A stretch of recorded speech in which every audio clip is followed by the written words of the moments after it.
Continuamos en Noticias Globovisión Economía. A esta hora está con nosotros Francisco Torrealba, exministro del Trabajo y constituyente. Con nosotros la tarde de hoy para revisar un tema que ha sido polémica desde la semana pasada y es el tema del ajuste salarial. Buenas tardes, bienvenido. Buenas tardes, Mariana. Gracias por la invitación y buenas tardes a todas y todos los que nos sintonizan a esta hora. Bien, en cuanto a lo que fue este último ajuste salarial, si los anteriores habían sido calificados como oscuros, este fue aún más. No se dio ningún tipo de anuncio por parte del presidente de la República, como suele hacerse, y más bien fue usted quien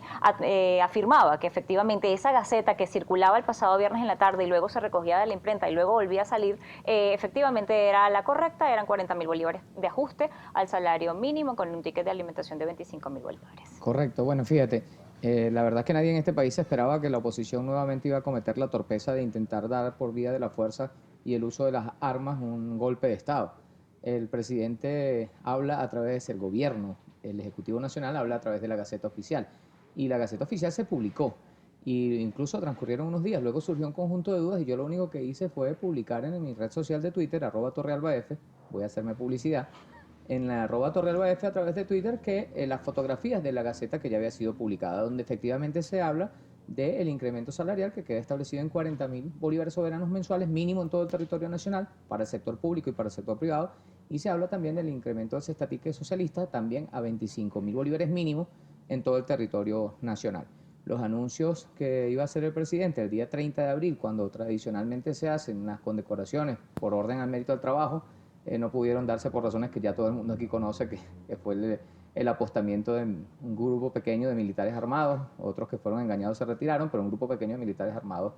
que tenían sus armas y sus municiones listas para dispararle a otros venezolanos, un asunto que nosotros rechazamos absolutamente porque no estamos de acuerdo con que haya ningún tipo de confrontación genocida y no estamos de acuerdo con la oposición, que lo único que plantea como alternativa caprichosa es que el presidente de la República, el compatriota bolivariano trabajador Nicolás Maduro Moros, salga de la presidencia por una vía inconstitucional. Eso no lo respaldan los trabajadores y por eso aprovecho también para saludar y felicitar a todos mis compañeros y compañeras de trabajo. La clase obrera el 1 de mayo volvió a dar una contundente demostración, histórica demostración, de apego a la democracia, de apego a la Constitución y de respaldo al presidente Maduro, que es un obrero más, es un hermano de clase. Eso ocurrió en más de 12 kilómetros que transitamos caminando, marchando por Caracas y en cientos de miles de hombres y mujeres que dijeron sí a la paz y no a la guerra, que dijeron sí a la democracia y no al golpe de Estado, y que estamos como siempre prestos a defender la Constitución y listos para hacer lo que pide Venezuela que hagamos, que es trabajar, que es producir, que es sacar este país adelante, acompañando a los empresarios y empresarias honestas y honestos que hacen grandes sacrificios,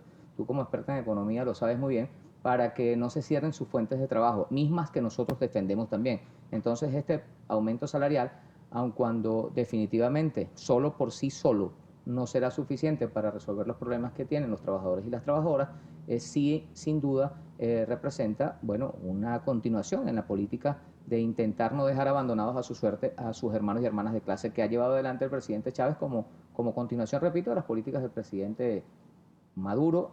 continuando con las políticas del presidente Chávez. Varias precisiones que hacer al respecto. En materia económica, sin entrar en las conjeturas políticas, quisiera consultarle varios aspectos. Número uno, hacía muchos salarios, ajustes de salario, que no se publicaban en Gaceta Oficial. El último que se conoció en Gaceta Oficial fue el de los 1.800 bolívares cuando se dio la reconversión monetaria por allá en el mes de agosto del año 2018. No se publicó el de 4.500 bolívares, mucho menos se publicó el de 18.000 bolívares.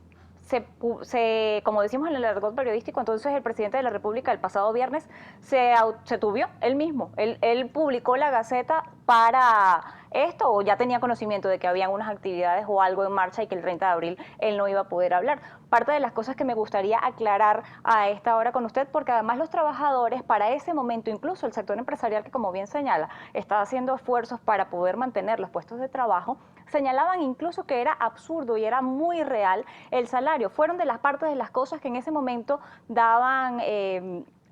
ponían en duda que esa gaceta fuera real, que esos 40.000 bolívares realmente fueran el ajuste que estaba previendo el gobierno, la administración de Nicolás Maduro para los trabajadores en el país, cuando la inflación, hiperinflación que el mismo presidente ha admitido,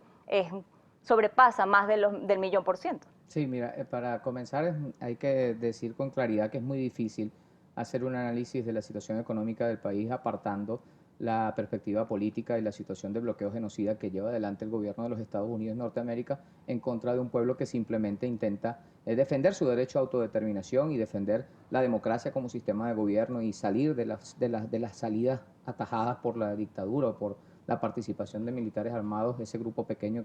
que atacó o intentó dar un golpe de Estado el día 30 de abril. Lo otro es que efectivamente, en tiempos recientes hubo la necesidad permanente de que se dieran aumentos sucesivos del salario mínimo de forma ya casi que constante. Y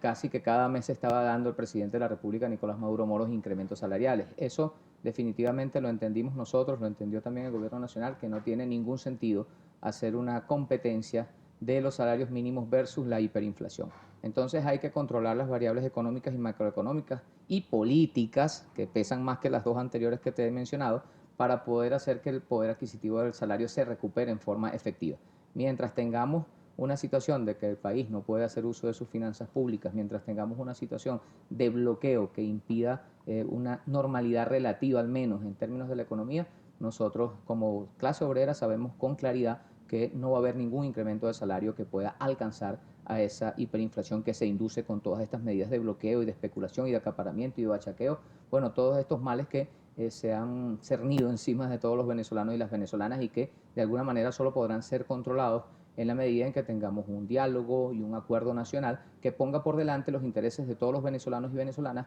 y no los intereses de grupos muy reducidos que sin votos y sin elecciones quieren asaltar la presidencia de la República. Esos son los grupos que se expresaron el día 30 de abril, último golpe de Estado, sin éxito también, como no tuvo éxito el de 2002 y como no tendrá éxito nadie que aspire llegar a la presidencia y al Palacio de Miraflores sin el consentimiento de la mayoría de los venezolanos y venezolanas. Nosotros, por nuestra parte, a lo que a la clase obrera le corresponde, estamos absolutamente claros en que hay que producir y hay que trabajar. Y hemos comenzado a conversar y a manejar la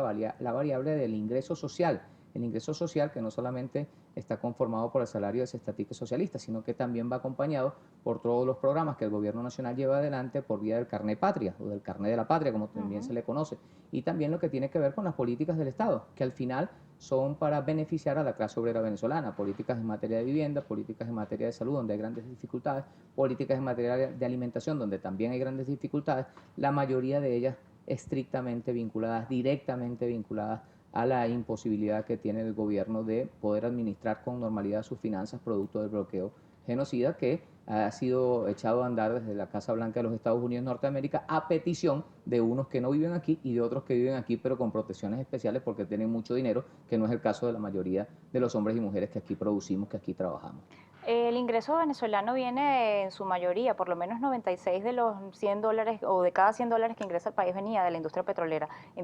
que tiene ya casi 10 años en caída y que desde que entró a la presidencia de la República Nicolás Maduro ha caído 2 millones de barriles diarios. Es parte de esto, antes de una sanción, parte de lo que ha sido la caída del ingreso venezolano y por ende las fallas en la administración. Pero me gustaría consultarle al regreso de la pausa que tenemos que hacer en este momento, ¿cuáles serían esas ideas que han pensado, ya que ven que no pueden ir corriendo detrás de la inflación con el ajuste salarial? ¿Cuáles son esas ideas que tiene Nicolás Maduro, quien hoy reafirma estar en la presidencia y ser quien toma las decisiones? Entonces, ¿cuáles son esas ideas que él tiene para, sin el consenso del sector empresarial y sin el apoyo de todos los factores que hacen vida en la sociedad y a veces poniéndose de espalda muchos de estos,